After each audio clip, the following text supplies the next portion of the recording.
살펴보는 한 주간의 주요 뉴스 클릭베스트 컷 김나연입니다.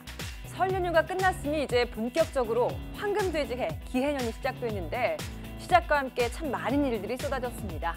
그럼 어떤 일들이 있었는지 사회부 김종성 기자와 함께 하나하나 살펴보도록 하겠습니다. 김 기자 어서 오세요. 네, 안녕하세요.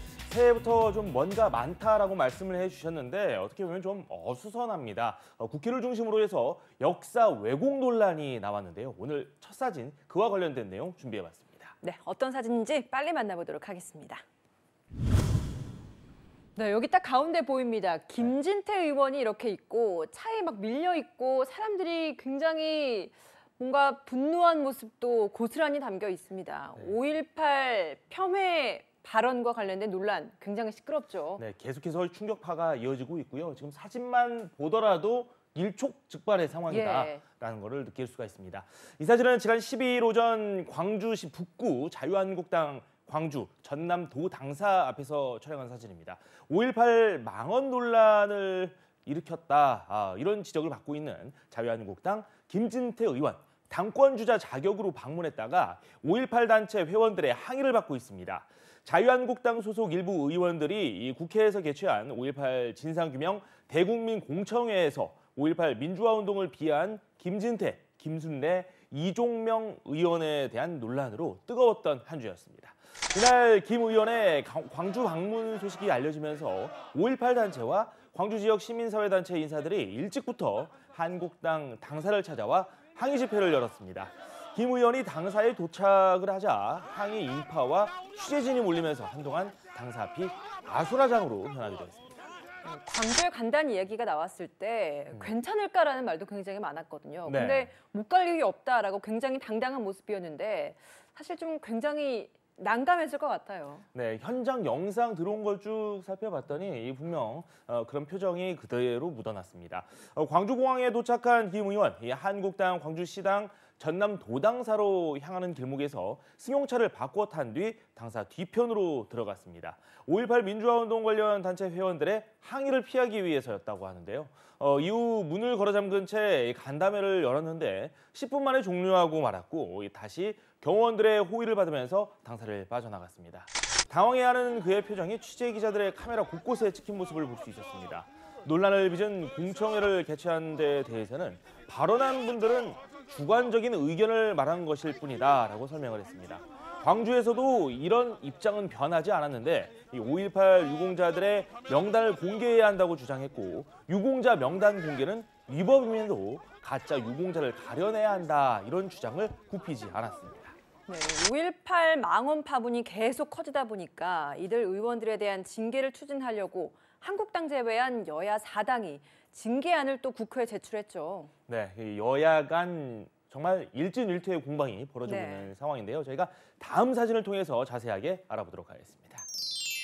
네, 여야 4당 의원들 여기 보니까 징계안이라고 똑같이 쓰여 있고 위에 이름 김진태, 이종명, 김순례 이렇게 3명의 그 논란 당사자 이름이 고스란히 쓰여 있습니다. 네, 그렇습니다.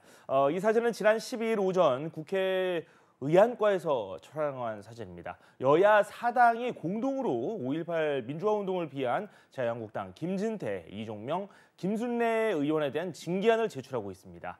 자유한국당 일부 의원의 5.18 폄하 발언 파문이 일파만파 확산하면서 전국의 해고로 부상하고 있습니다. 한국당을 제외한 여야 4당이 공동 전선을 구축한 데 이어서 청와대도 폄하 발언 논란에 가세하면서 한국당을 동시다발로 압박하는 형국이 펼쳐지고 있습니다. 여야 4당은 징계안이 국회 윤리특별위원회에 회부되는 대로 이들의 의원직 제명 절차에 착수할 방침인데요. 아울러 5.18 민주화운동에 대한 왜곡, 날조, 비방 행위를 처벌하기 위한 특별법 개정안 공동 발의도 추진하는 등 입법 공조에 나설 방침을 밝히기도 했습니다. 네, 이렇게 국회의원들뿐 아니라 사실 이번 이 5.18 민주화운동과 관련된 단체에서도 굉장한 성토가 쏟아지고 있어요. 네, 그렇습니다. 국회 안팎에서 이런 움직임이 계속해서 이어졌는데요. 민주평화당, 이날 오전 국회에서 5.18 민주화운동 관련 4개 단체를 초청해서 국민경청 최고위원회에 마이크를 빌려드립니다를 개최했습니다. 행사 참석자들은 5.18 망언 논란을 일으킨 한국당 김진태, 이종명 그리고 김순례 의원의 의원직 제명을 요구하고 있고 북한군 개입설 등 5.18 폄훼 왜곡 행위에 대해서 분노를 표했습니다. 김우식 5.18 민주화운동 부상자 회장은 한국당은 민의의 전당인 국회에서 만행을 저질렀다라면서 자식과 남편을 잃고 39년 동안 명예회복을 하지 못하고 울고 계시는 광주 어머니들의 가슴에 또 한 번 칼을 꽂았다 이렇게 밝혔습니다. 네, 5.18 폄훼 파문으로 코너에 몰린 자유한국당. 처음에는 굉장히 수습에 미흡해서 논란도 있었고 그래서 뒤늦게 좀 수습하는 대책을 내놨는데 이 또한 좀 늦었다는 논란이 좀 많이 나왔죠. 그렇습니다. 당장 와서 이제 와서 발등에 불이 떨어진 거죠. 다음 사진 한번 저희가 만나보도록 하겠습니다. 네, 그 문제 공청회가 있고 난 나흘 후에 김병준 비대위원장의 모습입니다. 이렇게 직접 사과를 하는 모습까지 보였는데 그래도 사실 논란은 가라앉지 않았어요. 네, 그렇습니다. 이 사진 역시 지난 12일 오전에 촬영이 됐습니다. 국회에서 촬영이 됐고요. 자유한국당 김병준 비상대책위원장이 5.18 망언 관련해서 이 대국민 사과를 하고 있는 모습입니다. 탄핵 정국 이후 처음으로 지지율 30%에 육박하면서 도약 조짐을 보였던 자유한국당이 당내 일부 의원들의 5.18 폄훼 발언으로 발목이 잡힌 모양입니다. 역사적, 법적 규명이 끝난 5.18 광주 민주화운동을 부정하는 의원들과 더불어 이들의 언행을 일부 견해로 치부하고 나아가서 징계를 주저하며 스스로 논란을 부추기는 모양새를 보이기도 했는데요. 김병준 비상대책위원장은 이날 당내 일부 의원들의 5.18 민주화운동 폄훼 행위와 관련해서 지난주 우리 당 일부 의원들이 주최한 5.18 공청회 문제로 마음에 깊은 상처를 입은 5.18 희생자와 유가족 그리고 광주 시민들에게 당을 대표해서 진심으로 사과를 드린다라면서 고개를 숙였습니다. 네, 이렇게 폄훼 논란이 굉장히 시끄러운데 여기에 또 청와대가 한국당이 5.18 민주화운동 진상규명조사위원 3명을 추천한 사람들을 두고 이 중에 2명이 자격 요건이 미달된다라고 하면서 다시 추천해달라고 돌려보냈죠. 네, 그 인물에 대한 논란은 계속해서 있었던 내용입니다. 네. 최근까지도요. 문재인 대통령이 지난 11일 자유한국당이 추천한 5.18 민주화운동 진상규명조사위원 후보 3명 중에 권태호 전 민주평화통일자문회의 사무처장 그리고 이동욱 전 월간조선 기자를 임명하지 않기로 했습니다. 이번 청와대 결정의 또 다른 배경에 5.18 민주화운동 역사 왜곡에 대한 우려가 있다는 분석이 나오고 있습니다. 권 사무처장의 경우 육군 3사관학교를 졸업한 뒤 육군 수도군단장, 국방부 6.25 전쟁사업단장 등을 지냈고 2014년에 예편할 때까지 사실상 군 경력이 전부라는 평가를 받고 있습니다. 이동욱 전 월간 조선 기자는 5.18 민주화운동 진상규명조사위원으로서의 전문성이 미흡하다는 지적을 받아왔습니다. 이 때문에 한국당 추천 인사들이 5.18 진상규명조사위에 포함될 경우에 위원회 운영의 난항은 물론 제대로 된 위원회의 활동 성과조차 보장할 수 없다는 판단에 따라서 청와대가 두 사람의 임명을 거부한 것으로 볼 수 있다는 분석이 힘을 얻고 있습니다. 네, 5.18 민주화운동 관련 시민단체들은 국회 앞에서 기자회견을 열고 5.18 망언을 규탄했습니다. 우리는 결코 폭도도 괴물도 아니다라고 외치면서 김진태, 이종명, 김순례 의원의 제명을 촉구했습니다. 그럼 다음 주제 살펴보도록 하겠습니다. 네, 문희상 의장을 필두로 다 같이 이렇게 뒤에서 묵념을 하고 있는 여야 지도부의 모습인데 이번 주에 또 미국 방문길에 올랐었잖아요. 네. 이 사진은 지난 11일 촬영을 했고요. 미국 워싱턴 웨스트포토맥 공원에서 촬영을 했습니다. 대미 의회 정상외교에 나선 문희상 국회의장 그리고 여야 5당 지도부가 한국전 참전용사 기념비 앞에서 묵념을 하고 있습니다. 현재 교착 정국이 좀처럼 출구를 찾지 못하고 있는데요. 김경수 경남지사 구속을 둘러싼 공방과 한국당 일부 의원들의 5.18 공청회 망언 논란이 이어지면서 유치원 3법 등 민생 법안은 운조차 띄우지 못하고 있는 상황입니다. 이런 가운데 문희상 국회의장과 여야 지도부가 일주일 동안 이 미국 방문에 나서면서 국회 개점 휴업 상태가 이어지게 됐습니다. 이번 방문에는 민주당 이해찬 대표와 한국당 나경원, 바른미래당 김관영 원내대표, 그리고 민주평화당 정동영, 정의당 이정미 대표가 동행했습니다. 이렇게 문희상 국회의장과 여야 5당의 지도부들이 한꺼번에 이렇게 미국을 방문했는데 미국 현지에서도 자유한국당은 좀 다른 행보를 보였다면서요?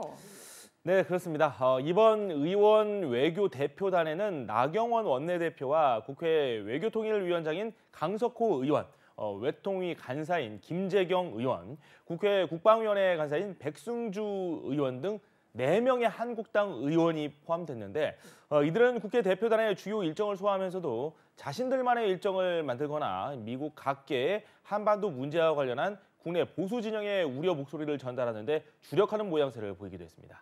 통상 의원 외교 대표단의 해외 출장 시 여야는 주요 현안에 대한 공통 분모를 찾아서 한 목소리를 내고는 했는데 이번 방미에서는 유독 한국당의 마이웨이가 두드러지고 있습니다. 이 같은 독자 행보에 한반도 문제와 관련한 국내의 다양한 의견을 전달하는 것이 문제가 될 게 없다 이런 의견도 있지만 일각에서는 북미 정상회담이 얼마 남지 않은 시점에서 한반도 평화체제 구축을 위한 국회 방미단의 의미가 퇴색되는 것 아니냐 이런 지적까지 나오기도 했습니다. 여야 모두 방미 일정을 마친 후에 국회 정상화를 위한 협상을 속개한다는 방침인데요. 사안마다 이견 차이가 굉장히 큰 데다 또 한국당은 전당대회 본격화를 앞두고 있어서 국회 정상화가 3월로 넘어갈 수 있다는 우려도 나오고 있습니다. 그럼 다음 주제 살펴보도록 하겠습니다. 네, 한국당 전대 이야기를 제가 앞에서 간략하게 했습니다만 한국당 전당대회 출마 의사를 밝힌 오세훈 전 서울시장입니다. 사실 처음에는 보이콧을 좀 선언을 했다가 다시 이렇게 출마를 한 만큼 저는 여기 뒤에 있는 다시 찌는이라는 이 글자가 또 딱 참 교묘하게 눈에 띄는 것 같습니다. 네, 맞습니다. 이번 주 유독 국회에 관련한 그런 이슈들이 많았던 게 사실이죠. 이 사진은 지난 10일 국회에서 촬영을 했습니다. 자유한국당 차기 지도부를 선출하는 227 전당대회 보이콧을 선언했었던 오세훈 전 서울시장이 출마를 선언하는 입장 발표 이후에 보도진의 질문에 대해 답변을 고심하고 있는 모습을 담았습니다. 당초 8명이 출사표를 던지면서 치열한 당권 경쟁을 예고했던 한국당 전당대회, 이 보이콧을 선언한 6명의 당권 주자 중 5명이 불출마 입장을 밝혀서 판 자체가 쪼그라든 모양새였습니다. 하지만 오 전 시장은 보이콧 철회 여부를 놓고 고심을 하다가 후보 등록일 마지막 날 입장을 선회해 전당대회에 출마하기로 했다고 밝혔습니다.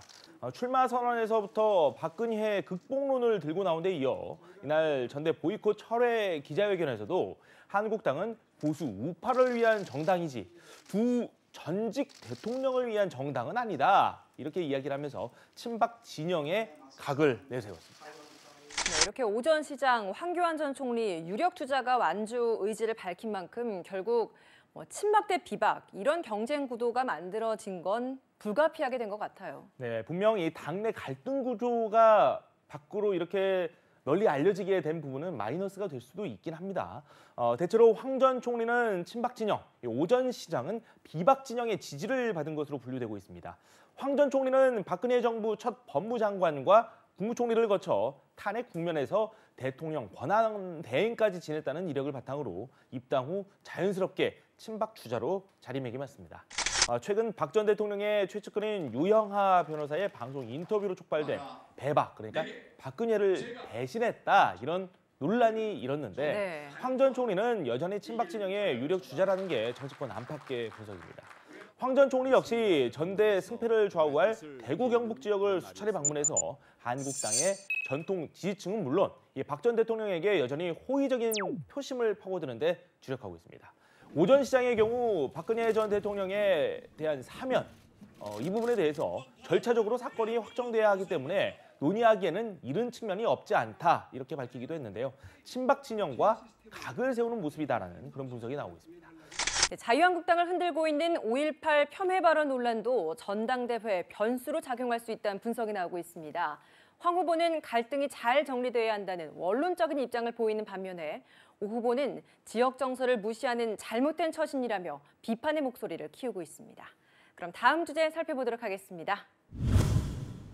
이번에는 검찰로 왔습니다. 사실 굉장히 여러 번 이와 관련된 보도는 저희가 좀 해드렸습니다만 사법부수장으로서 굉장히 처음 있는 일들이 굉장히 많아요. 처음으로 이렇게 또 검찰에 기소가 됐어요. 네, 어떻게 보면 우리 역사의 부끄러운 모습으로 기억될 수 있을 네. 만한 내용이기도 합니다.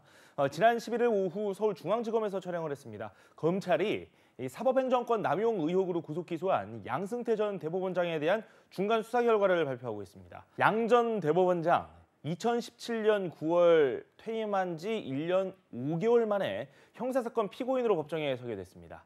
전현직을 통틀어서 사법부 수장이 직무와 관련한 범죄 혐의로 기소되기는 사법부 71년 역사상 이번이 처음입니다. 서울중앙지검 수사팀은 수사 결과를 발표하고 양 전 대법원장을 구속 기소했습니다.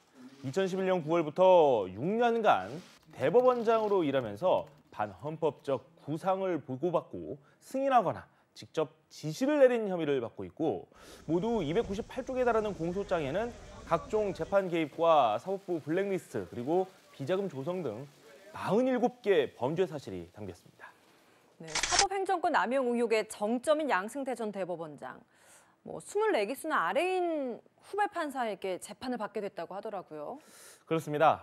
서울중앙지법은 내부 논의를 거쳐서 양 전 대법원장 사건을 적시 처리가 필요한 중요 사건으로 선정하고 형사 35부에 배당했다고 밝혔습니다.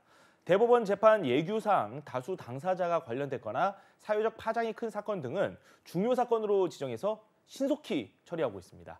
재판을 담당할 형사 35부는 양 전 대법원장의 기소 등을 염두에 두고 법원이 지난해 11월 신설한 3곳 중 한 곳입니다.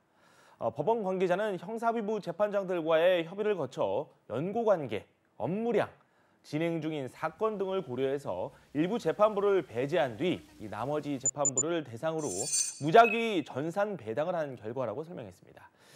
양 전 대법원장은 이제 피고인석에 앉아서 후배 법관이 진행하는 재판을 받아야 합니다. 사법부 구성원들은 이번 사건을 계기로 사법부가 걸어야 할 정도가 무엇인지, 해서는 안 될 일탈이 어떤 것들인지 차분히 되돌아봤으면 좋겠습니다. 그럼 다음 주제 살펴보도록 하겠습니다. 특감반 비위를 폭로한 지금 김태우 수사관 오늘 이번 주에 또 검찰에 이렇게 출석을 한 모습이네요. 네, 수원지검에서 조사를 받았죠. 말씀드린 대로 이 사진은 지난 12일 오전에 촬영이 됐고요. 경기도 수원지검에서 촬영을 한 사진입니다. 청와대 특별감찰반의 민간인 사찰 의혹을 제기한 김태우 전 검찰 수사관, 이 조사를 받기 위해 출석을 하면서 취재진의 질문을 받고 있는 모습입니다. 김태우 전 검찰 수사관, 이 지지자들의 열띤 응원 속에 검찰 청사에 도착했습니다. 바른미래당 이현주 의원과 이준석 최고위원도 동행했는데요. 김 전 수사관은 이날 취재진에게 국가 기능을 정상적으로 돌려놓기 위해서 청와대의 범법 행위를 고발했다고 주장했습니다. 청와대 특감반 근무 당시에 이 특감반장과 반부패 비서관, 민정수석 등 윗선 지시에 따라 민간인 사찰이 포함된 첩보를 생산했다고 주장하기도 했습니다. 네, 김태우 전 검찰 수사관 12시간 30분에 걸친 조사를 받고 귀가했죠. 예, 그렇습니다. 검찰은 김 전 수사관의 통화 내용 그리고 이메일 기록을 확보했고 그리고 서울중앙지검 사무실, 용인시 자택, 차량에 대한 압수수색을 통해서 확보한 자료를 분석하는 등 수사를 이어왔습니다. 이날 조사를 통해 김 전 수사관의 첩보 생산 경위 등 여러 사실관계를 확인하고 그가 폭로한 내용이 공무상 비밀에 해당하는지에 대한 법리를 검토했습니다. 저녁 10시 40분쯤 조사를 마치고 수원지검 청사를 나온 김 전 수사관, 취재진과 만나서 언론에 공표한 대로 사실대로 다 이야기했다. 숨길 것도 없다 이렇게 말했는데요. 조사 내용과 관련한 질문에는 조사 과정에 있었던 이야기를 하는 것은 예의가 아니다라고 발표해서 조사가 아직 끝난 것도 아니고 몇 번 더 나올 것 같다라는 의견을 밝히기도 했습니다. 네, 김 전 수사관은 청와대의 불법 행위를 고발했다가 공무상 비밀 누설 혐의로 고발당했다면서 억울함을 토로하기도 했는데요. 검찰은 조사 내용 전반을 살펴본 뒤에 김 전 수사관에 대한 추가 소환 여부 등을 결정할 방침이라고 합니다. 그럼 오늘의 마지막 주제 살펴보도록 하겠습니다. 네, 이렇게 눈물을 훔치고 있고 여기 의자 하나하나에 또 노란 리본이 달려있는 걸 보니까 또 이번 주에 단원고 명예 졸업식이 있었는데 그와 관련된 사진인 것 같네요. 네, 보통 졸업식이 되면 물론 눈물이 나오기도 하지만은 서로 축하해주고 격려해주는 그런 자리가 좀 많이 펼쳐지긴 하는데요. 이곳은 그런 모습을 볼 수 없었습니다. 지난 10일 오전 촬영을 했고요. 경기도 안산시 단원고등학교에서 촬영을 했습니다. 세월호 참사 희생 학생 명예 졸업식에서 유가족이 눈물을 흘리고 있는 모습입니다.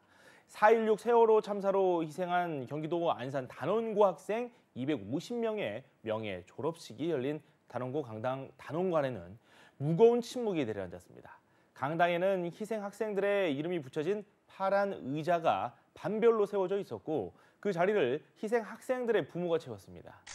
사고 당시 2학년이었던 희생 학생들을 기리는 묵념이 끝나자 양동영 단원고 교장은 학생들을 잊지 않고 기억하겠다면서 학생들의 이름을 일반부터 차례대로 호명했습니다.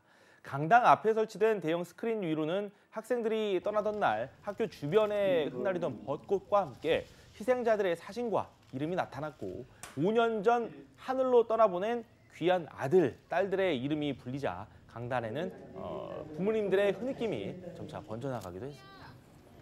졸업식이 1시간 반 정도 진행이 됐는데 노란 보자기에 졸업장 그리고 졸업 앨범들이 담겨 있었다고 해요. 네. 이걸 들고 이제 졸업식장에서부터 추모 조형물이 있는 곳으로 또 부모님들이 옮겨갔다고 하던데요. 네, 그렇습니다. 졸업식 시작에 앞서서 희생 학생 유족 등으로 구성된 4.16 세월호 가족협의회는 2016년 희생 학생들이 재적 처리됐다가 뒤늦게 학적을 되찾아 명예 회복한 일 등을 언급하면서 그동안 겪은 아픔을 돌이켜보고 다시는 이런 아픔이 반복되지를 않기를 바란다는 뜻을 전하기도 했습니다. 단원고는 그동안 미수습 학생들의 문제가 해결될 때까지 명예 졸업식을 미뤄달라는 유족 측의 입장을 고려해 졸업식을 2016년부터 연기해 왔는데 올해는 졸업식을 해달라는 유족의 의견에 따라 행사를 마련했습니다. 일부 유족은 아쉽고 안타까운 마음에 강당 앞을 쉽사리 떠나지 못하고 서로 안아주고 등을 토닥여주면서 위로하는 모습을 보이기도 했고 단원고 재학생들은 눈물, 기도 등의 노래를 합창으로 부르면서 선배들을 기렸습니다. 국가의 존재 이유는 무엇인가라는 근본적인 질문을 던졌던 세월호 참사. 생명을 존중하고 또 인간의 존엄을 지키는 나라, 모든 국민이 안전하게 살아갈 수 있는 나라가 될 수 있기를 기대해 봅니다.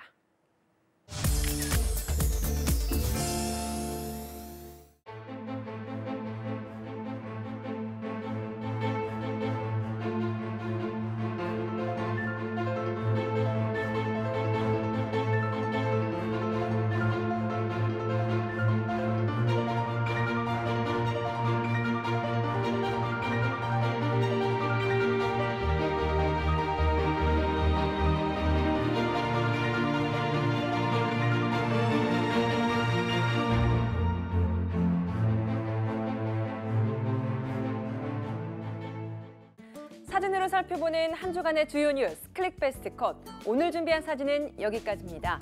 저희는 다음 주 토요일에 새로운 사진과 내용을 가지고 다시 찾아뵙겠습니다. 시청해주신 여러분 고맙습니다.